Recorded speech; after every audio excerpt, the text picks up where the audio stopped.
when it comes to polygyny, I had to explain this to some people. Why would you want to marry a person who is not happy in his marriage that he already has?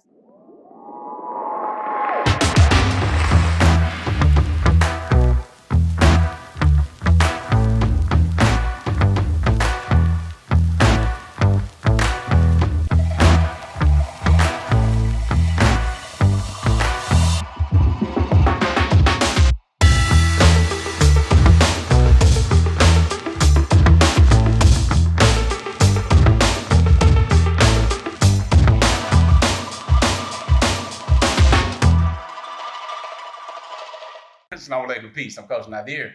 Assalamu alaikum, peace. I'm Coach Nyla. We are the co-founders of Outstanding Personal Relationships, as well as authors of Let's Talk Polygyny Uncensored. Yes. So with that being said, today, I want to have a discussion about something that's I guess is a common misconception or myth, it can be called. And that is when practicing polygyny, and again, polygyny means a man that has multiple wives. For those of you who don't know, I've been married to Coach Fatimah for 26 years and practicing polygyny with 11 while being married to Coach Nyla. So the misconception goes like this.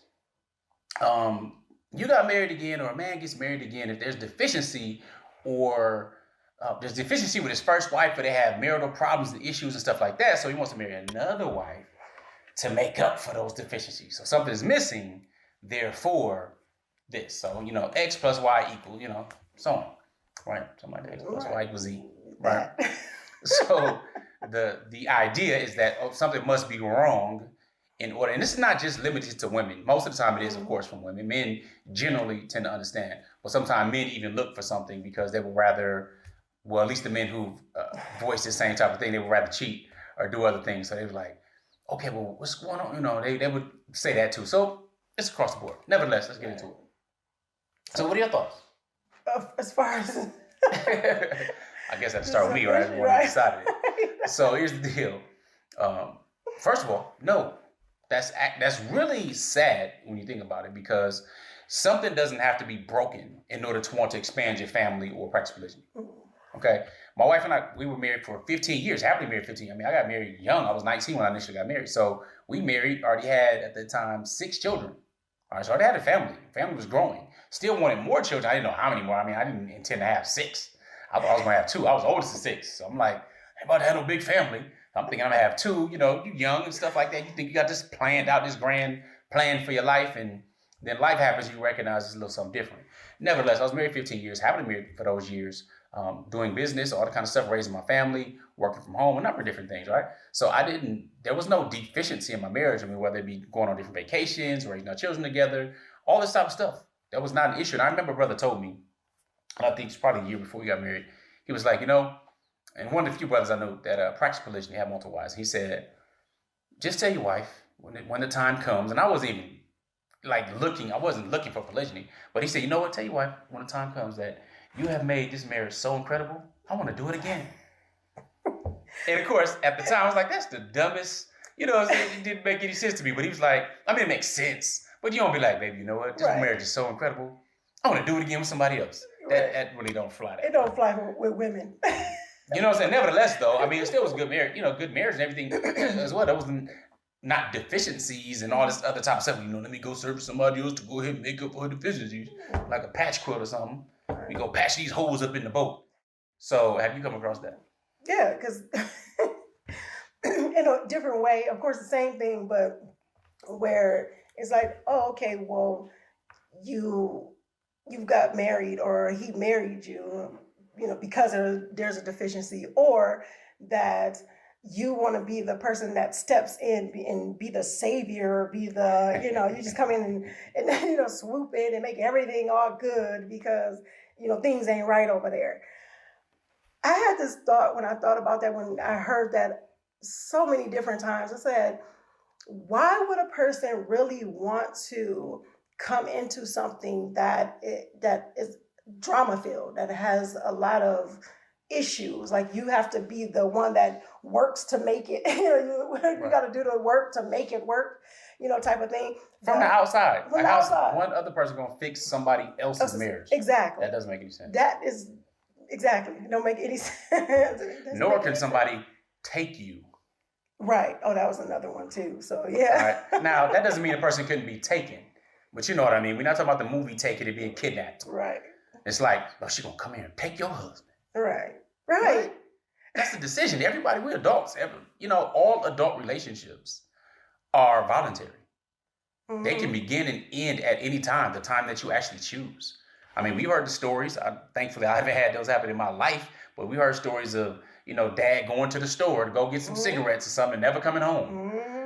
Or mom deciding to go to the laundromat, just never coming back, right. Just abandonment. So there are things and situations, that's not what we're talking about. We're talking about nobody's going to take anyone else. These relationships are voluntary. Right. So anybody's free to go at any time. Nobody's being detained or under arrest. All right. So that idea, again, that's weird, but it is what it is. She made him marry her. She made maybe that type of thing. Whatever. Spell casting. Right, exactly. Magic made that. So, but yeah, so that thing was a couple things. One with the tag me in when you're sitting on the bench, you're just the bench warmer right now. You get married to be the bench warmer. So whenever things ain't going well, just tag me in, Bob. Just tag me in, coach. No, that's just not how that goes. You don't want to sit there and just wait for that. When you get married, you want to get married to have a happy marriage. However, when it comes to polygyny, I have to explain this to some people. Why would you want to marry a person who is not happy in his marriage that he already has? If you already know about polygyny, you understand what polygyny is about, and you're fine with polygyny.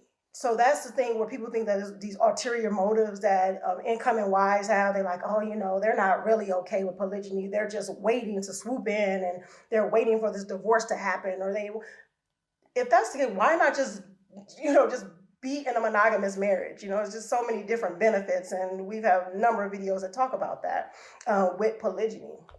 In polygyny.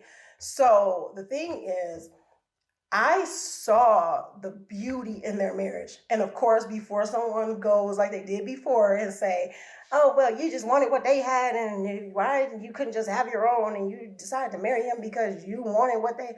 No, it was a track record. When women see and can see that a person is doing well and doing right in what they're looking for, being a leader, being a provider, being someone that's loving and caring to their spouse, in your mind, you see that this person is a loving and caring spouse.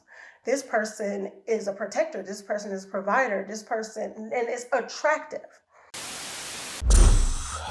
Girl, what's wrong with you? Girl, polygamy. I'm hearing it everywhere. Polygamy this, polygamy that. Men want to be married to more than one wife. I'm sick of hearing it.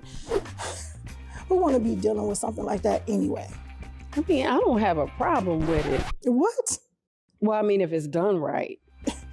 Who's doing polygamy right? Where can you even find how to do polygamy right anyway? What was that? I heard that too. What is this? Wait a minute. Let's Talk Polygamy Uncensored? The practical no-nonsense guide to practicing polygamy right? You heard that right.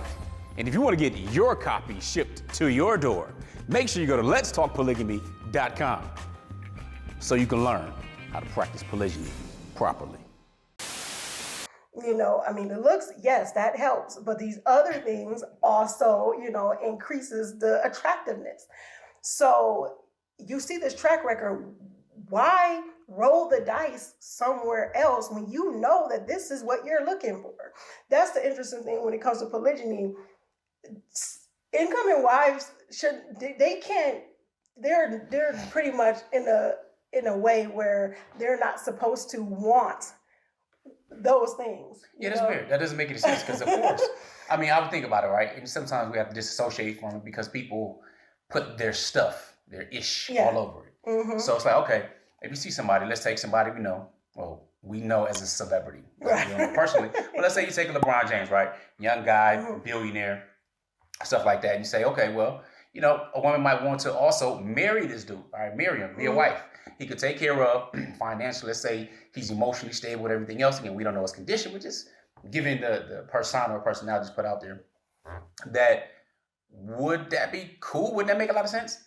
I'm sure there's a whole lot of women that wouldn't mind that, one, and can, you know, bring what he may be attracted to the table. But with that being said, society doesn't like that.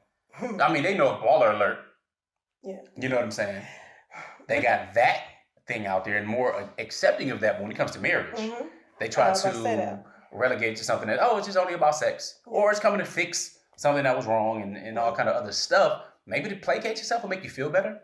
But why wouldn't somebody like want that? My mother told me that when I was a kid. She was like, listen, of course my name wasn't Nazir back then, but she was like, look, no woman wants a man that another woman doesn't want. Exactly. I know what she meant back then, but now I do. I mean, clearly, if you're not attractive to some women, not just physically attractive, even that's not even number one on the scale, but if you're not attractive to women, then other women ain't gonna want you anyway. There are some things that are just clean and clear across the board. So, you know, I don't expect that, oh, now, you know, I'm no longer attracted to people or she's no longer attracted. We're humans. Human beings are humans, right?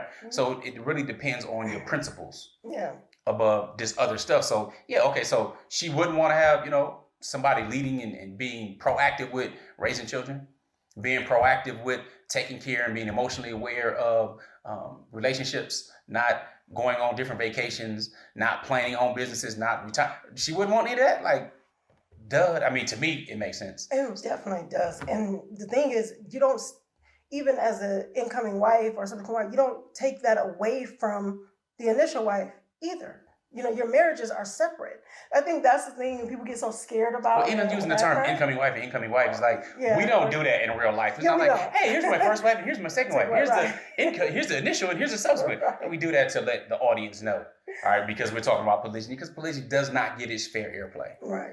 All right, and a lot of it is heavily favored toward, one, the feelings of the women in particular, the first or initial wife. All right, which is understandable because most people either, if they are married in monogamy, or if they're not married, looking at being a wife to someone that's usually going to be through monogamy. So it doesn't get its fair airplay and gets really looked down upon. So that's why we say, you know, incoming wife or whatever else. But we're simply talking about marriage.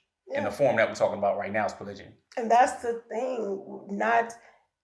People don't look at polygyny as this form of marriage. Like, it's a form of marriage. It's like, what did I hear before? Legalized cheating.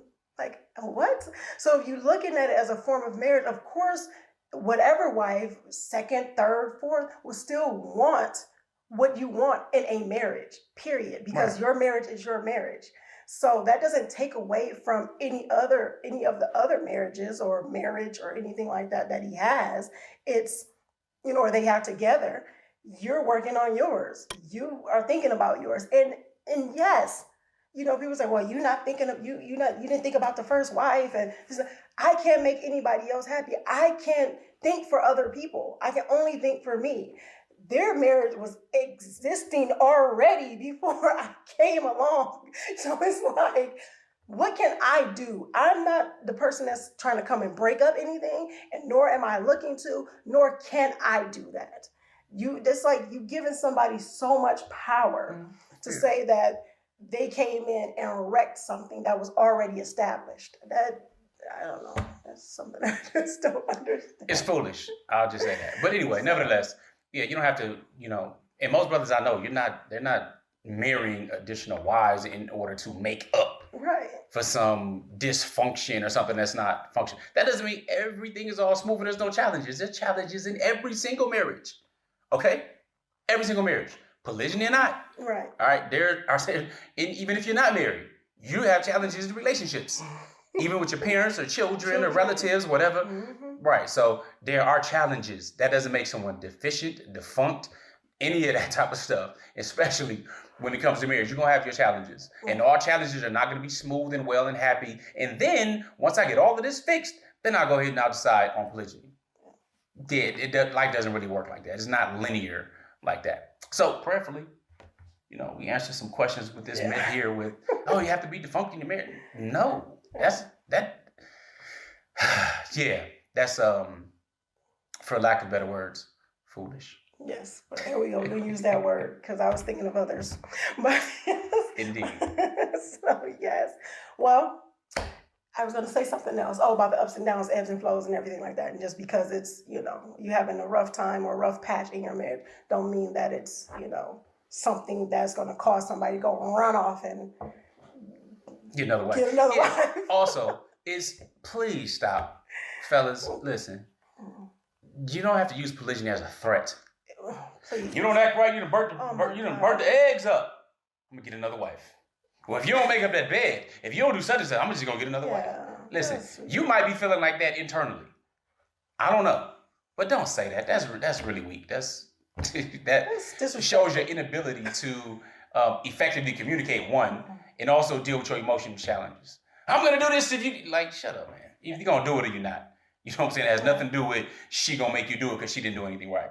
And don't try to manipulate women like that. That's shady as ever. Yeah, and as a man, you want to, be a man. Don't, start doing something because that's toddler talk. And that type of talk will create issues. It'll create trust issues. It'll create, harm and all kind of. It can create those types of things because that came out your mouth, and that's much sharper than a sword. So watch your mouth. Don't be stupid. Bam. That's it. Quote for the day, don't be stupid. Don't be stupid. Anyway. All right, so if you made it this far. Right, no doubt. Wow. You made it this far in the video. We would like to see and shout you back out. So put the word evolution below. Evolution. Just a shout out to those who evolve and grow. So evolution in the comments lets us know that you've seen the whole video. We appreciate you and love making these videos for you. So if you have any topics, feel free to leave them below as well. We can go ahead and work on tackling them. And we look forward to you growing. You'll go with GLC. Growing intentionally. I'm just say all of it. All right. You sure don't. All right. So yes, we're gonna give you some GLC. Make sure you are growing intentionally, loving fearlessly, and connecting on a high level every single day. See, that's my part. That's where I'm at. GLC. Oh, that's Coach Fatimah part. She say that. Loving fearlessly. Loving fearlessly. All right. Don't take it away. It doesn't take away from me, but I'm just saying. Evolution in the comments. We'll holler at you. Assalamu alaikum. Peace.